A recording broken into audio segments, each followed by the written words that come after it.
Hello student, good morning सभी को। आप सभी का स्वागत है माइक्रो इकोनॉमिक्स की क्लास में।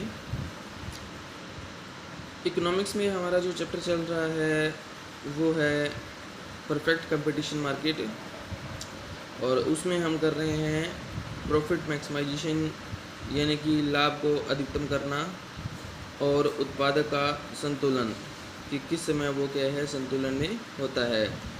तो बच्चों, इसमें मैंने आपको बताया था कि इसमें लाभ अधिकतमकरण यानी कि प्रॉफिट मैक्सिमाइजेशन के हमारे पास क्या है टोटल 2 अप्रोच हैं। एक तो मैंने आपको बताया था कि इसमें total revenue and total cost approach है, और दूसरी अप्रोच जो है वो marginal revenue and marginal cost approach है। Total revenue and total cost जो अप्रोच है वो हमारी चल रही थी, जिसमें हमने बात की, ये डायग्राम किया और देखा कि किस पॉइंट पर जो उत्पादक है परफेक्ट कंपटीशन मार्केट में जो फर्म है वो क्या है संतुलन पॉइंट पर होती है। इसमें मैंने आपको बताया कि जहाँ पर टोटल रेवेन्यू और टोटल कॉस्ट जो है इन दोनों का जो गैप अधिकतम होता है, यानी कि RS बिंदु पर क्या है लाभ अधिकतम करना होता है, क्योंकि इसमें टोटल प्रॉफिट कर्व भी क्या है अपने अधिकतम बिंदु पर होता है, और यहाँ पर हमें क्या है सबसे ज़्यादा प्रॉफिट होता है। आज हम इसमें बात करेंगे marginal revenue and marginal cost approach. तो इस अप्रोच को करने से पहले मैं आपको बता देता हूँ कि परफेक्ट कंपटीशन जो मार्केट है उसमें हमें इस अप्रोच के अंदर क्या है 2 तरह के कर्व जो है वो हमें चाहिए। एक तो हमें पता होना चाहिए कि मार्जिनल रेवेन्यू कर्व जो है वो कैसे बनता है, और दूसरा हमें इसमें ये पता होना चाहिए कि मार्जिनल कॉस्ट जो कर्व है वो क्या है कैसे बनता है। तो इसके बारे में मैंने आपको पहले बताया था कि परफेक्ट कंपटीशन जो मार्केट होती है उसमें कीमत जो है वो क्या रहती है स्थिर रहती है, कि प्राइस जो है उसमें कोई चेंज नहीं आता, और कीमत स्थिर रहने की वजह से क्या है AR जो होता है वो भी क्या रहता है स्थिर रहता है, और इस वजह से जो MR है वो भी क्या रहता है स्थिर रहता है, कांस्टेंट रहता है। तो इसमें MR जो कर्व बनता है वो बनता है पैरेलल बनता है O एक्स एक्सिस के क्या है बिल्कुल समांतर जो कर्व जो है वो इसमें क्या है बनाया जाता है। जैसे कि यहाँ पर इस डायग्राम के अंदर बनाया हुआ है, OY एक्सिस पे क्या है हमें रिवेन्यू दिखाया गया है, और OX एक्सिस पे हमें आउटपुट दिखाया गया है, और यहाँ पर जो AR कर्व है उसी को हम क्या कहते हैं MR कर्व कहते हैं। तो परफेक्ट कंपटीशन मार्केट में AR और MR जो है वो एक दूसरे के क्या है बराबर होते हैं, और दोनों प्राइस के भी क्या होते हैं बराबर होते हैं, क्योंकि इसमें प्राइस क्या रहता है कांस्टेंट रहता है। तो मैंने आपको ये भी बताया था कि पूर्ण प्रतियोगिता जो बाजार होता है उसमें कीमत स्थिर रहती है, और जो फर्म है वो इसी कीमत पर अपना उत्पाद जो है वो बेच सकती है। इसमें मैंने आपको आलू का जो एग्जांपल है वो दिया था कि उसमें क्या है आलू के जितने भी विक्रेता हैं वो सभी के सभी क्या है सेम रेट पर क्या है, जैसे 10 रुपये का मैंने एग्जांपल दिया था कि 10 रुपये के हिसाब से अपना जो प्रोडक्ट है वो मार्केट में क्या है बेच रहे हैं। तो यहाँ पर प्राइस AR और MR तीनों क्या रहते हैं बराबर रहते हैं। तो पूर्ण प्रतियोगिता बाजार के अंदर यहाँ पे देखिए बताया गया है revenue curve under perfect competition. पूर्ण प्रतियोगिता बाजार के अंदर जो MR कर्व जो है वो क्या बनता है पैरेलल होता है OX एक्सिस के, बिल्कुल इस तरह से क्या है ये बनेगा। दूसरा हम बात करें इसमें कि MC कर्व जो है वो कैसे बनता है, तो MC कर्व जो है वो U शेप में होता है। मार्जिनल कॉस्ट जो है वो क्या है U शेप में होता है, क्योंकि जैसे जैसे हम उत्पादन करेंगे, यहाँ पर 0 उत्पादन है तो मार्जिनल कॉस्ट क्या आएगी अधिक आएगी। जैसे जैसे हम उत्पादन करते हैं वैसे वैसे क्या है सीमांत लागत क्या है कम होती जाती है, क्योंकि शुरू में क्या है जो संसाधन होते हैं उनका पूर्ण प्रयोग नहीं हो रहा था, लेकिन जैसे जैसे हम क्या है उत्पादन को जैसे जैसे बढ़ाते जाएंगे वैसे वैसे क्या है हमारी जो लागत है वो क्या आती जाएगी कम आती जाएगी। तो सीमांत लागत क्या होती जाएगी कम होती जाएगी। एक लेवल ऐसा आएगा वो अपने न्यूनतम बिंदु पर आ जाएगी, और फिर क्या है दोबारा से क्या है वो बढ़नी शुरू हो जाएगी उत्पादन के साथ। तो MC कर्व जो होता है वो U शेप में होता है। तो हमारी अप्रोच है MC और MR अप्रोच। तो MR कैसे बनता है, ये पैरेलल बनेगा वो OX एक्सिस के, और MC जो है वो कैसे बनेगा ऐसे U शेप में बनेगा। पूर्ण प्रतियोगिता बाजार के अंदर ये जो अप्रोच है MC MR अप्रोच है उसमें संतुलन के लिए क्या है 2 शर्तें पूरी होना क्या है ज़रूरी होता है। शर्तें कौन कौन सी है, पहली शर्त तो ये होनी चाहिए कि MC/MR के क्या हो, बराबर हो। दूसरी शर्त होनी चाहिए कि MC/MR को क्या है, नीचे से कट करे। तो ये दो शर्त जहाँ पर पूरी होती हैं वहाँ पर क्या है, संतुलन की स्थिति होती है। तो जैसे कि ये डायग्राम हमें क्या है बताया हुआ है, यहाँ पर OY एक्सिस पे हमने क्या है, रिवेन्यू और कॉस्ट को दिखाया है, क्योंकि दोनों डायग्राम है हमारे पास, मार्जिन कॉस्ट और मार्जिनल रिवेन्यू का। और OX एक्सिस है, उस पर हमने क्या है, आउटपुट को दिखाया है। अब देखिए यहाँ पर MC और MR अप्रोच जो है उसके अकॉर्डिंग जब हम डायग्राम बनाते हैं तो यहाँ पर AR और MR, मैंने आपको बताया कि प्राइस AR MR बराबर होते हैं। तो यहाँ पर ये सीधी रेखा जो है, जो PP लाइन है, ये प्राइस लाइन है, और यहाँ पर AR और MR क्या है, एक दूसरे के बराबर हैं पूरी लाइन के ऊपर। तो ये बिल्कुल पैरेलल बनेंगी, OX एक्सिस के बिल्कुल पैरेलल बनी है। और MC कर्व जो है उसको आपने इस तरह से बनाना है कि ये दो जगह पर क्या है, MR को क्या करे, MR जो लाइन है, ये जो लाइन है, इसको क्या है, दो जगह पर कट करे। तो हमने इसको क्या है, जैसे ऐसे बनाया, तो ये पहले तो क्या है, नीचे गिरता हुआ यहाँ पर कट कर रहा है, और उसके बाद क्या है, अपने न्यूनतम बिंदु पर आ गया और फिर वापस बढ़ने लग गया। और फिर क्या है, ये E पॉइंट जो है, पहले तो A पॉइंट पे कट किया और फिर क्या है, E पॉइंट पे क्या है, कट किया। पर हमारी शर्त क्या है, हमारी शर्त ये है कि MC/MR के क्या होना चाहिए, बराबर होना चाहिए, ये पहली शर्त है।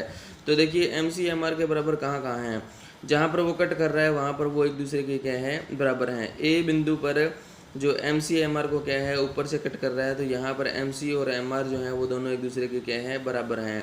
दूसरा क्या है, जो E बिंदु है वहाँ पर भी क्या है, MC और MR एक दूसरे के क्या हैं, बराबर हैं। तो दो बिंदु पर कट कर रहे हैं, तो यहाँ पर पहली शर्त तो दोनों जगह पर क्या है, पूरी हो रही है। दूसरी शर्त क्या है, दूसरी शर्त है MC/MR को क्या है, नीचे से कट करे। तो यहाँ पर देखिए इस A पॉइंट पर क्या है, MC जो है वो MR को ऊपर से कट कर रहा है, लेकिन यहाँ पर क्या हो रहा है, वो E बिंदु पर वो क्या है, ऐसे नीचे आने के बाद क्या है, वापस जब ऊपर बढ़ रहा है तो वो नीचे से क्या है, कट कर रहा है। MC/MR को E पॉइंट पर क्या है, नीचे से कट कर रहा है, इसलिए E पॉइंट को हम क्या कहते हैं, ये इक्विलिब्रियम पॉइंट है, यानी कि संतुलन का बिंदु है। अब इस डायग्राम को एक्सप्लेन कैसे करोगे आप, इसमें आप दिखाओगे कि सबसे पहले आप लिखोगे कि पूर्ण प्रतियोगिता बाजार में संतुलन के लिए क्या है, दो शर्तें पूरी करना क्या है, आवश्यक होता है। इसमें पहली शर्त होती है कि MC/MR के बराबर होना चाहिए, और दूसरी शर्त जो होती है वो होती है कि MC कर्व MR कर्व को क्या करे, नीचे से कट करे। उसके बाद आप इसको बताओगे कि जैसे कि हमारा जो डायग्राम है उसमें बताया गया है, डायग्राम नंबर जो 4 है उसमें बताया गया है कि OY एक्सिस पे क्या है, रिवेन्यू और कॉस्ट को दिखाया गया है, OX एक्सिस पे क्या है, आउटपुट यानी कि उत्पादन को दिखाया गया है। उसके बाद पूर्ण प्रतियोगिता बाजार में कीमत क्या रहती है, स्थिर रहती है। इस वजह से क्या है, AR और MR कर्व जो है OX एक्सिस के क्या है, बिल्कुल समानांतर क्या है, पैरेलल जो है वो बनेंगे। तो ये लाइन PP लाइन क्या है, ये प्राइस लाइन है, जिसपे AR और MR क्या है, एक दूसरे के क्या है, बराबर हैं। इस पे जो पूर्ण प्रतियोगी फर्म जो है वो कितना भी उत्पादन जो है वो बाजार में बेच सकती है। MC कर्व क्या है, U शेप में बना हुआ है, जो MR को क्या है, दो जगह पे कट कर रहा है, A पॉइंट पर और E पॉइंट पर। A पॉइंट पर क्या है, वो कट तो कर रहा है, लेकिन यहाँ पर पहली शर्त पूरी हो रही है, दूसरी शर्त पूरी नहीं हो रही कि MC कर्व MR को नीचे से कट करे, तो वो शर्त यहाँ पर पूरी नहीं हो रही, यहाँ पर एक ही शर्त पूरी हो रही है। E बिंदु पर क्या है, MC/MR को क्या है, नीचे से कट कर रहा है, तो यहाँ पर दोनों एक दूसरे के बराबर भी हैं और वो नीचे से कट भी कर रहा है, तो दोनों शर्तें पूरी होने की वजह से यहाँ पर क्या है, जो पूर्ण प्रतियोगी फर्म जो है वो क्या है, संतुलन की अवस्था में है। अब हम बात करते हैं कि अल्पकाल में जब संतुलन की स्थिति में होती है फर्म, तो कौन कौन सी संभावनाएं उसको प्राप्त होती हैं।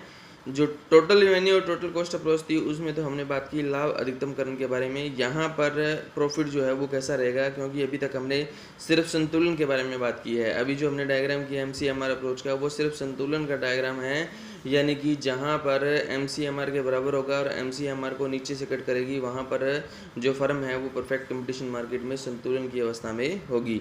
तो अब हमने ये देखना है कि संतुलन की स्थिति में क्या है, फर्म को कौन कौन सी संभावनाएं, कौन कौन सी पॉसिबिलिटी जो है वो हो सकती है। तो इसमें कौन कौन सी पॉसिबिलिटी हो सकती है, सबसे पहला पॉइंट क्या है, इसमें सुपर नॉर्मल प्रॉफिट क्या है उसको हो सकते हैं। दूसरा क्या कहता है, नॉर्मल प्रॉफिट भी हो सकते हैं, और तीसरा आता है मिनिमम लॉस भी हो सकता है। तो तीनों तरह की जो परिस्थितियां जो है वो क्या है, मौजूद वहाँ पर हो सकती हैं।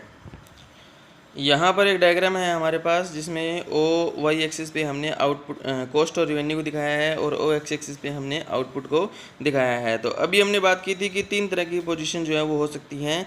एक तो अधिकतम प्रॉफिट यानी कि सुपर प्रॉफिट हो सकते हैं, जिसको हम कहेंगे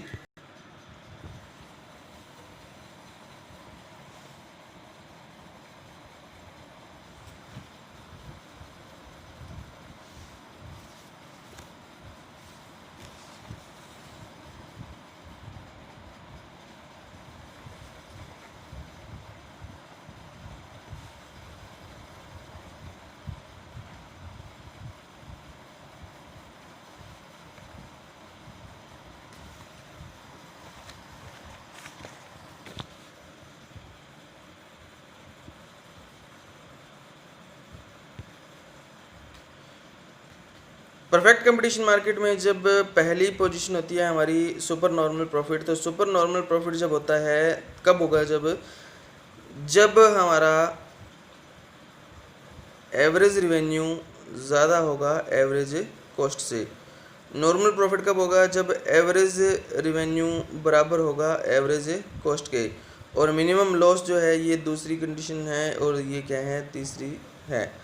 और जब एवरेज रिवेन्यू क्या होगा, कम होगा एवरेज कॉस्ट से, तब क्या है, हमें क्या है, मिनिमम लॉस होगा। तो अभी हम बात करेंगे आज सुपर नॉर्मल प्रॉफिट के बारे में। तो सबसे पहले तो हम क्या करते हैं, संतुलन की स्थिति जो है वो क्या है देखते हैं।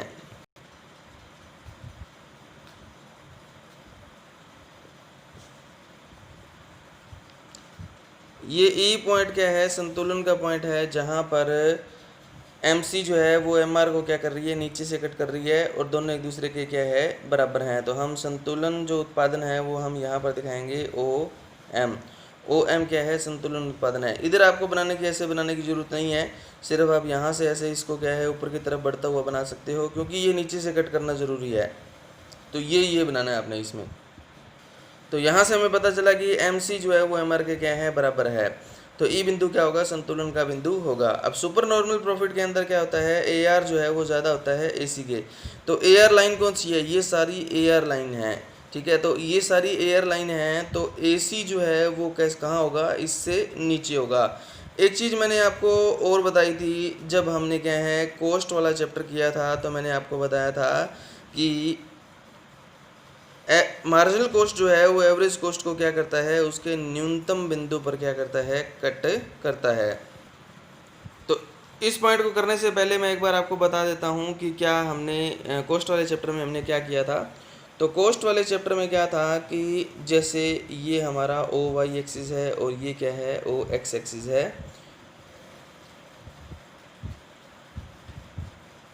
ये है हमारा एवरेज फिक्स कॉस्ट और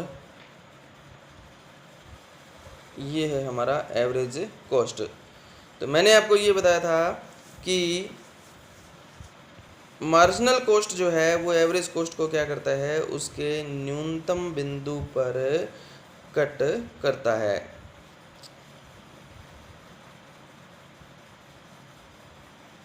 इस तरह से मार्जिनल कॉस्ट क्या करता है, यहाँ पर देखो एसी का न्यूनतम बिंदु कौन सा है, ये वाला, जहाँ पर एसी जो है वो कम हो रहा है। देखो यहाँ पर ये एसी कम हो रहा है, उसके बाद यहाँ से बढ़ना शुरू हो गया है। तो ये चीज़ आपने ध्यान रखनी है कि एमसी हमेशा एसी को उसके न्यूनतम बिंदु पर कट करता है। वो कभी भी ऐसे नहीं हो सकता कि वो मान लो ये हमारा क्या है, एसी है, तो ये यहाँ से कट करे, ये यहाँ से कट करे, ऐसा नहीं हो सकता। ये क्या करेगा, उसका न्यूनतम बिंदु होगा, मिनिमम पॉइंट, वहाँ से इसको कट करेगा। तो यहाँ पर अब हमने क्या करना है, एसी जो है वो क्या है, बनाना है। तो एसी कर्व जो है वो हम इस तरह से बनाएंगे। ये है हमारा एसी। अब इसका न्यूनतम बिंदु कौन सा है एसी का, ये वाला। तो एमसी जो है वो, अब यहाँ पर सारी चीज़ें देखो इसी तरह से बनानी है। सबसे पहले तो क्या है, एमसी एसी को क्या करे, उसके न्यूनतम बिंदु पर कट करे। उसके बाद आपने ये भी देखना है कि एमसी जो है वो एमआर को नीचे से कट करे, और यहाँ पर जो भी आप इक्विलिब्रियम का पॉइंट, जहाँ पर भी कट करेगा वहाँ पर क्या होगा, इक्विलिब्रियम का पॉइंट होगा। तो यहाँ पर ये क्या कर रहा है, उसके न्यूनतम बिंदु पर क्या कर रहा है, कट कर रहा है। तो उत्पादन हम कितना कर रहे हैं, OM उत्पादन कर रहे हैं, तो यहाँ पर हमारी जो लागत है वो कितनी आ रही है, यहाँ तक हमारी जो है औसत लागत जो है वो आ रही है। तो ये देखिए ये इतनी हमारी क्या आ रही है, औसत लागत आ रही है। तो सुपर नॉर्मल प्रॉफिट कब होते हैं, जब एवरेज रिवेन्यू एवरेज कॉस्ट से क्या हो, ज़्यादा हो। अब रिवेन्यू का मतलब क्या होता है, आगम, यानी कि जो बेचने से हमें मिलता है वो। तो हमें बेचने से, प्रोडक्ट को बेचने, मार्केट में बेचने से हमें कितना मिल रहा है, देखो अगर हम यहाँ से बात करें, इसको हम नाम देते हैं N। तो टोटल हमें रिवेन्यू कितना हो रहा है, एवरेज रिवेन्यू कितना हो रहा है, OP रिवेन्यू हो रहा है। लेकिन हमारी जो लागत है वो कितनी आ रही है, औसत लागत है वो कितनी आ रही है, ON आ रही है। क्योंकि लागत कर्व सिर्फ क्या है, इससे ऊपर जो है वो नहीं गया। यहाँ पर अगर हम देखें तो टोटल हमारी जो एवरेज कॉस्ट है, एवरेज कॉस्ट जो आ रही है हमारी वो कितनी आ रही है, ON, इसको हम नाम देते हैं T, ONTM, ONTM। ये तो हमारी आ रही है औसत लागत। और औसत रिवेन्यू जो है वो कितना है, OPEM, ये हमारा क्या है, एवरेज रिवेन्यू है, जो कि ज़्यादा है। देखिए ये सारा का सारा क्या है, हमारा औसत आगम है। और ये जो है हमारा इतना क्या है, ये क्या है, औसत लागत यानी कि एवरेज कॉस्ट है। तो एवरेज रिवेन्यू एवरेज कॉस्ट से कितना ज़्यादा है, ये इतना जो है वो क्या है, ये इससे क्या है, ज़्यादा है। तो इस भाग को हम क्या कहते हैं, इस भाग को हम कहते हैं सुपर नॉर्मल प्रॉफिट। तो इस तरह से आपने क्या है, ये डायग्राम बना करके क्या है, ये वाला हिस्सा जो है वो क्या है, निकालना है। तो आपने डायग्राम को बड़े ध्यान से बनाना है, और सबसे पहले आपने ये डायग्राम बना करके क्या है, मेरे पास भेजना है, और बार बार इसकी प्रैक्टिस करनी है कि ये किस तरह से बनेगा। ओके, थैंक यू सभी का, यहीं तक आपने करना है। और कल हम बात करेंगे नॉर्मल प्रॉफिट और मिनिमम लॉस के बारे में।